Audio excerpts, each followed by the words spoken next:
प्यारे दोस्तों नमस्ते। मैं सुना रही हूँ राधा कृष्ण की प्यारी सी रोचक कहानी अच्छी लगी तो कमेंट बॉक्स में जय श्री कृष्णा जरूर लिखे। गोपालपुर गांव में आनंद नाम का दूध वाला अपनी पत्नी गायत्री के साथ रहता था। उनके एक बेटी सुहानी थी जो उनके साथ ही रहती थी। गायत्री स्वभाव से बहुत ही कंजूस थी। वो किसी को 1 रुपया भी दान में नहीं देती थी। हो सुहानी, ये दूध का गिलास किसे देने जा रही हैं?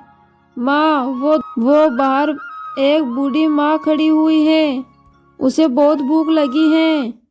माँ, हमारे पास तो बहुत सारा दूध है, मैंने सोचा थोड़ा दूध उस माँ को भी पिला देती हूँ।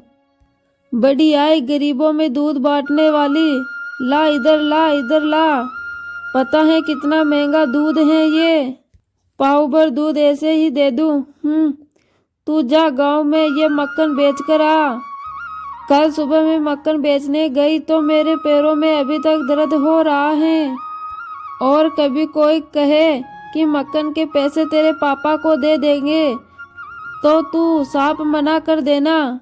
ये हिसाब अलग है। और तेरे बापू अभी 8-10 दिन बाद शहर से घर लौटेंगे, तब तक थोड़ी इंतजार करेंगे हम। ठीक है माँ। सुहानी मक्खन बेचने चली जाती है। मक्खन ले लो मक्खन, ताजा ताजा मक्खन, मक्खन ले लो। अरे सुहानी बेटी, आज तू मक्खन बेचने आई है? सुबह दूध गायत्री दे गई थी। तेरे बापू घर पर नहीं है क्या? हाँ काकी, बापू घर पर नहीं है। माँ दूध बेचने आई थी तो उसके पैर दर्द कर रहे हैं, इसलिए मैं मक्खन बेचने आई हूँ। अच्छा अच्छा, ला बेटी 1 किलो मक्खन कर दे। और फिर इसी तरह सुहानी गांव में मक्खन बेचने निकल गई और गांव में मक्खन बेचकर घर लौटी। उसके पास बहुत सारे पैसे थे। यह देखकर गायत्री बहुत खुश हो गई। अरे वाह, सुबह दूध की भी बहुत अच्छी कमाई हो गई और अब साथ ही साथ मक्खन भी बहुत अच्छा बिका। सुहानी बोली, माँ जब तक बापू नहीं आ जाते तब तक मैं मक्खन बेच आऊंगी, इससे तुझे थोड़ा बहुत आराम भी मिलेगा। गायत्री बोली, ठीक है, लेकिन मक्खन अच्छे दामों में बेचना ताकि हमारी अच्छी कमाई हो। अब सुहानी रोज मक्खन बेचने जाने लगी। एक दिन सुहानी मक्खन बेचने जा रही थी, तभी रास्ते में राधा कृष्ण का मंदिर पड़ा। सुहानी कुछ देर आराम करने के लिए मंदिर की सीढ़ियों पर बैठ गई। तभी उसे मंदिर में पंडित जी द्वारा कह जा रही भगवान के बारे में बातें और उनकी बालक की कथा की आवाज आई। यशोदा मैया कृष्ण के लिए रोजाना माखन निकाल कर रखा करती थी और कृष्ण को माखन इतना प्रिय था कि वो अपने मित्रों के साथ गांव की गोपियों का भी माखन चुराकर खाया करते थे। गांव में जिस घर में भी माखन बनता था, कन्हैया अपने मित्रों के साथ झट से उस घर पर पहुंच जाते थे और ताजा ताजा मक्की का माखन खा लेते थे। कृष्ण को माखन बहुत ही प्रिय है। ये बातें सुनकर सुहानी बोली, क्या पंडित जी, कृष्ण जी को आज भी माखन प्रिय है क्या? और आज भी हम उनके भोग लगा सकते हैं क्या? हाँ बेटी, क्यों नहीं, कृष्ण जी को तो माखन बहुत प्रिय है और वो तो प्रेम के भूखे हैं और माखन तो उन्हें बहुत ही पसंद है। लेकिन गांव के लोग उन्हें जन्माष्टमी पर ही माखन खिलाते हैं और दिनों में इनके लिए कोई माखन नहीं लाता। पंडित जी चिंता मत कीजिए, अब मैं रोज कृष्ण के लिए माखन लेकर आऊंगी। ये लीजिए पंडित जी, मेरे पास बहुत सारा माखन है और इसमें से थोड़ा सा भगवान कृष्ण को खिला दीजिए। जीती रहो बेटी, बहुत खुश रहो। अब सुहानी रोजाना ही मक्खन बेचने जाती तो थोड़ा माखन कृष्ण को चढ़ा जाती थी और उसके बाद बचा हुआ माखन गांव में बेच आती थी। माँ ये लो आज के माखन के पैसे।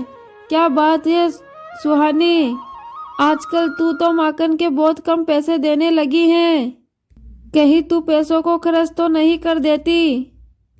नहीं माँ, मैं तो सारा माखन बेचकर आती हूँ। वो तो लग रहा है गाय भैंस पतला दूध दे रही है, इसी कारण माखन कम निकलता है।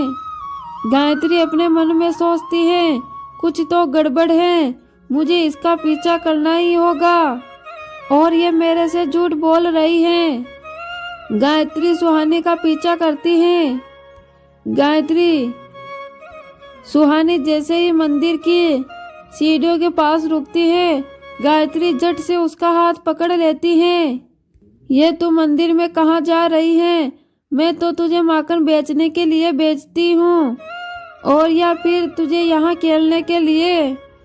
चल अब मैं भी तुम्हारे साथ माखन बेचने जाया करूँगी, तू इधर उधर खेलने लग जाती है। सुहानी अपने मन में सोचती है अब मैं क्या करूँ, माँ तो मेरे साथ हैं और मंदिर में राधा कृष्ण को मक्खन का भोग कैसे लगाऊं। गायत्री ने सुहानी के साथ मक्खन बेचना जाना शुरू कर दी, इसलिए सुहानी अब राधा कृष्ण को मंदिर में मक्खन खिलाने नहीं जाया करती थी। ऐसे ही कई दिन बीत गए। एक दिन सुहानी अपने बापू के साथ बाजार में चली गई, तभी पीछे से बहुत ही सुंदर दो बच्चे गायत्री के पास आए। मेरा नाम राधा है और इसका नाम कृष्ण है, हम दोनों मंदिर में रहते हैं। गायत्री बोली, तो मैं क्या करूं, यहाँ क्यों आए हो?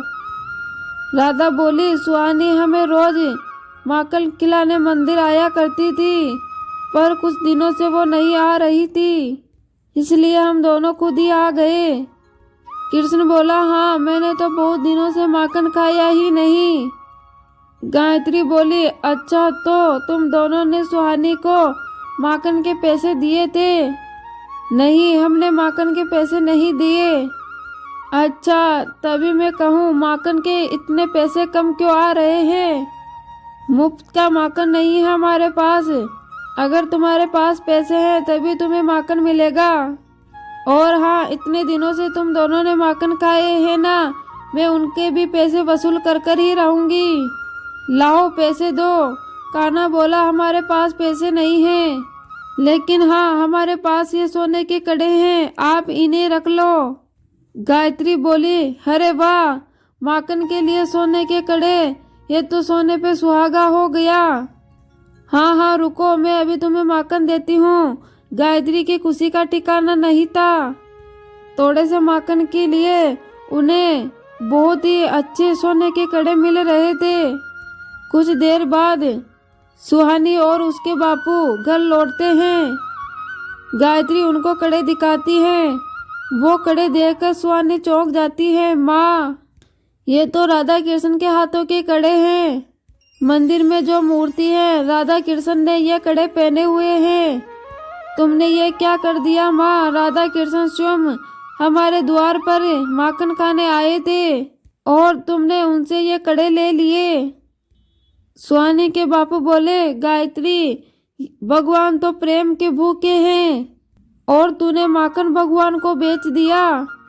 इतनी कंजूसी और इतनी लालच अच्छी नहीं गायत्री। तूने भगवान से भी कंजूसी करनी नहीं छोड़ी। राधा कृष्ण बच्चों का रूप धारण करके तुम्हारे पास आए थे, वो तुमसे थोड़ा ही तो माखन मांग रहे थे।